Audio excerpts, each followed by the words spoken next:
Hi friends, welcome to Raji வீட்டு விருந்து. அனைவருக்கும் இனிய விநாயகர் சதுர்த்தி நல்வாழ்த்துக்கள். வாங்க, இன்றைக்கி நம்ம விநாயகர் சதுர்த்திக்கு சூப்பரான ஈஸியான ஒரு ஸ்வீட் கொழுக்கட்டை எப்படி பண்ணுறதுன்னு பார்ப்போம். அதுக்கு முன்னாடி நம்ம சேனலை சப்ஸ்கிரைப் பண்ணாமல் இருந்தீங்கன்னா மறக்காமல் சப்ஸ்கிரைப் பண்ணிக்கோங்க. இப்போ வாங்க வீடியோக்குள்ளே போகலாம். கொழுக்கட்டை பண்ணுறதுக்கு முதல்ல நம்ம பூர்ணம் ரெடி பண்ணிடணும். அதுக்கு ஃபஸ்ட்டு ஒரு பேனை அடுப்பில் வச்சுட்டு ஸ்டவ்வை மீடியம் ஃப்ளேமில் வச்சுக்கோங்க. இதில் 3 டேபிள் ஸ்பூன் பொட்டுக்கடலை, ஒரு துண்டு ஏலக்காய் சேர்த்து நல்லா வறுத்து எடுத்துக்கோங்க. பொட்டுக்கடலைக்கு பதிலாக நீங்கள் நிலக்கடலை பருப்பு, இல்லைன்னா பாதாம், இல்லைன்னா முந்திரி பருப்பு, இந்த மாதிரி நீங்கள் ஹெல்த்தியாக கூட சேர்த்துக்கலாம். பொட்டுக்கடலை நல்லா வறுபட்டுருச்சு. பொட்டுக்கடலையை நல்லா வறுத்ததும் இதை ஒரு பிளேட்டுக்கு மாற்றி வச்சுட்டு சூடு ஆறுனதுக்கப்புறமா ஒரு மிக்சி ஜாரில் போட்டு ரொம்ப வலுவலுன்னு அரைச்சிடாதீங்க, கொஞ்சம் குறப்பாக அரைச்சி எடுத்துக்கோங்க. நான் முன்னாடியே சொன்ன மாதிரி பொட்டுக்கடலை உங்களுக்கு விருப்பம் இல்லைன்னா நிலக்கடலை பருப்பு, இல்லை பாதாம் பருப்பு, இல்லை முந்திரி பருப்பு, இல்லைன்னா பிஸ்தா பருப்பு, இந்த மாதிரி உங்களுக்கு எந்த நட்ஸ் பிடிக்குமோ அந்த நட்ஸை நீங்கள் இந்த மாதிரி வறுத்து அரைச்சி எடுத்துக்கோங்க. பொட்டுக்கடலை அரைச்சி எடுத்தாச்சு. அடுத்து பொட்டுக்கடலை வறுத்த அதே பேனில் 1/2 கப் போல் வெல்லம் சேர்த்துக்கோங்க. 1/2 கப் வெல்லத்துக்கு 1/2 கப் தண்ணி சேர்த்து வெல்லம் நல்லா கரையிற வரைக்கும் ஸ்டவ்வை மீடியம் ஃப்ளேம்லேயே வச்சு வெல்லத்தை நல்லா கொதிக்க விடுங்க. இப்போ பாருங்கள், வெல்லம் நல்லா கரைஞ்சி வந்துருச்சு. இந்தளவுக்கு வெல்லம் சுத்தமாக கரைஞ்சிடணும். வெல்லம் நல்லா எந்த கட்டியும் இல்லாமல் கரைஞ்சதுக்கப்புறமா 1 கப் அளவு துருவின தேங்காவை உள்ளே சேர்த்துருங்க. தேங்காவை உள்ளே சேர்த்துட்டு லைட்டாக மட்டும் கலந்து விட்டுருங்க. கலந்து விட்டதுக்கப்புறமா நம்ம அரைச்சி வச்சுருந்த பொட்டுக்கடலை மாவை உள்ளே சேர்த்துட்டு 1 நிமிஷம் மட்டும் நல்லா கலந்து விடுங்க. 1 நிமிஷம் நீங்கள் கலந்ததுமே பூரணம் நல்லா சுருண்டு கெட்டியாக வந்துடும். அந்தளவுக்கு நீங்கள் கலந்து விட்டால் போதும். பாருங்கள், தண்ணியெல்லாம் இஞ்சி பூரணம் நல்லா சுருண்டு கெட்டியாக வந்துருச்சு. இப்போது கொழுக்கட்டைக்கு பூரணம் ரெடி ஆயிடுச்சு. இதை நம்ம ஒரு பிளேட்டுக்கு மாற்றிடலாம்.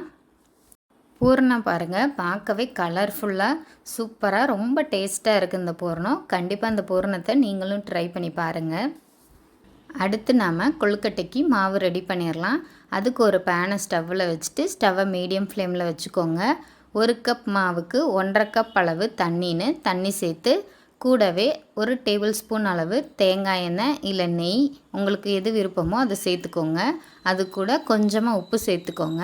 இப்போது தண்ணி நல்லா கொதித்து வந்ததும் 1 கப் அளவு பச்சரிசி மாவை உள்ளே சேர்த்துட்டு ஸ்டவ்வை லோ ஃப்ளேமில் வச்சுருங்க. 2லேருந்து 3 நிமிஷம் வரைக்கும் மாவை நல்லா கிளறி விடுங்க. மாவு இங்கேயே நல்லா வெந்துடும், அந்தளவுக்கு நல்லா கிளறிக்கோங்க. இந்த மாதிரி நம்ம மாவை வேக வச்சு பண்ணும்போது கொழுக்கட்டை ரொம்ப நேரத்துக்கு சாஃப்டாக இருக்கும். அதுக்காக தான் இந்த ப்ராசஸ் நம்ம பண்ணுறோம். இல்லை உடனே சாப்பிட்ருவோங்கிறவங்க டைரெக்டாகவே நீங்கள் சுடுதண்ணியை கொதிக்க வச்சு மாவில் பிசைஞ்சுக்கலாம். இப்போது பாருங்கள், மாவு வெந்து ரொம்பவே சாஃப்டாக வந்திருக்கு. ஒரு 2 நிமிஷத்துலேருந்து 3 நிமிஷம் வரைக்கும் நீங்கள் கிளறினாலே போதும், உங்களுக்கு இந்தளவுக்கு சாஃப்ட்னஸ் வந்துடும். இப்போ ஸ்டவ்வை ஆஃப் பண்ணிவிட்டு நம்ம மாவை வெளியில் எடுத்துடலாம். கொழுக்கட்டை மாவை ஒரு பிளேட்டுக்கு மாற்றிடுங்க. மாவு கை பொறுக்கிற அளவுக்கு சூடு வந்ததும் இந்த மாதிரி சப்பாத்தி மாவு மாதிரி நல்லா பிசைஞ்சு எடுத்துக்கோங்க.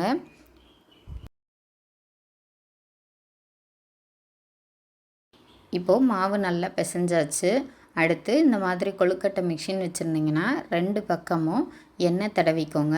தேங்காய் எண்ணெய் தடவிக்கோங்க, கொழுக்கட்டை நல்லா பாசமாக இருக்கும். எண்ணெய் தடவினதுக்கப்புறமா கொஞ்சம் கொஞ்சமாக மாவு எடுத்து 2 சைடும் நல்லா ஸ்ப்ரெட் பண்ணி அழுத்தி விட்டுக்கோங்க.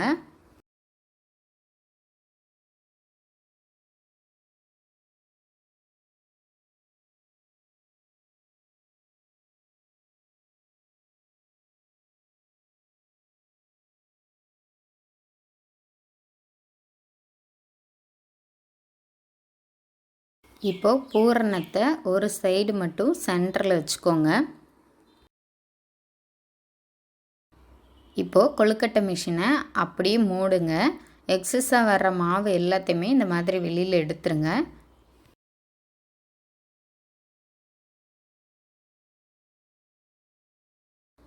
மாவு எல்லாத்தையுமே வெளியில் எடுத்துட்டு இப்போ நம்ம மிஷினை ஓப்பன் பண்ணி பார்த்துடலாம்.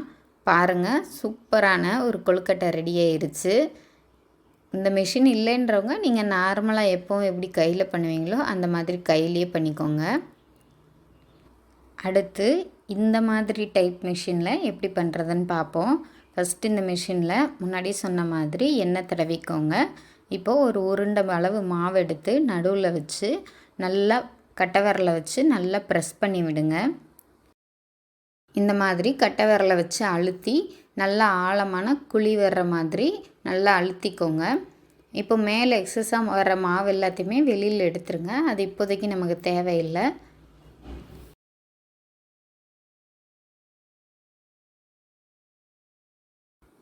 பாருங்கள், இப்போ குழியாக வந்துருச்சு. இப்போ இதுக்குள்ளே நம்ம கொஞ்சமாக பூரணத்தை வச்சுட்டு மேலே கொஞ்சம் மாவை எடுத்து இதை அப்படியே க்ளோஸ் பண்ணி விடுங்க. கொழுக்கட்டை பண்ணும்போது கொஞ்சம் பொறுமையாக பண்ணுங்கள். அவசர அவசரமாக பண்ணணுங்கிறதுல கொஞ்சம் பொறுமையாக பண்ணுங்கள். ரிசல்ட் உங்களுக்கு பெஸ்ட்டாக கிடைக்கும்.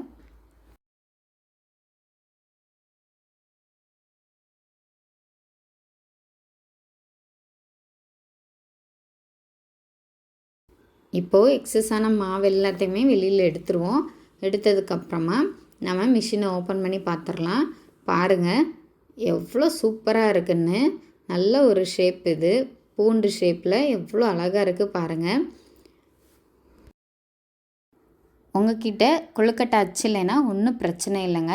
நம்ம சப்பாத்தி மாவு எப்படி பால் மாதிரி உருட்டுவோமோ அந்த மாதிரி பால் மாதிரி உருட்டி கூட நீங்கள் நடுவில் ஒரு குழி மாதிரி பண்ணி அதுக்குள்ளே பூரணத்தை வச்சு திரும்பவும் பால் மாதிரி நீங்கள் உருட்டிக்கலாம். அதுவே பார்க்க சூப்பராக இருக்கும். இப்போ நம்ம மீதம் இருக்க மாவு எல்லாத்தையுமே மிஷினில் வச்சு கொழுக்கட்டையாக மாற்றிடலாம். பாருங்கள், எல்லாத்தையுமே நம்ம கொழுக்கட்டையாக ரெடி பண்ணிட்டோம். இப்போ இதை ஸ்டீமரில் வச்சுட்டு ஒரு 10 நிமிஷம் ஸ்டீம் பண்ணி எடுத்துடலாம். உங்கள்கிட்ட வாழை இலை இருந்துச்சுன்னா நீங்கள் வாழை இலையில் இந்த மாதிரி கொழுக்கட்டையெல்லாம் வச்சு வேக வச்சு எடுத்துக்கோங்க. இல்லைனாலும் ஒன்றும் பிரச்சனை இல்லைங்க. நீங்கள் டைரெக்டாகவே பிளேட்டில் வச்சு வேக வச்சு எடுத்துக்கலாம். இந்த மாதிரி பிளேட் இல்லைனாலும் ஒன்றும் பிரச்சனை இல்லைங்க. நீங்கள் இட்லி பண்ணுற இட்லி தட்டிலேயே ஒரு குழியில் 1 இல்லை 2 அந்த மாதிரி வச்சு நீங்கள் வேக வச்சு எடுத்துக்கலாம். இப்போது இட்லி பாத்திரத்தில் தண்ணி நல்லா கொதிச்சு வந்துருச்சு. நம்ம இந்த பிளேட்டை உள்ளே வச்சுட்டு மூடி வச்சுட்டு ஒரு 10 நிமிஷம் மட்டும் வேக வச்சுட்டு ஓப்பன் பண்ணி பார்த்துடலாம். பாருங்கள் எவ்வளோ சூப்பராக வந்திருக்குன்னு. அவ்வளோதாங்க கொழுக்கட்டை விஷயமே. எவ்வளோ ஈஸின்னு பார்த்தீங்களா?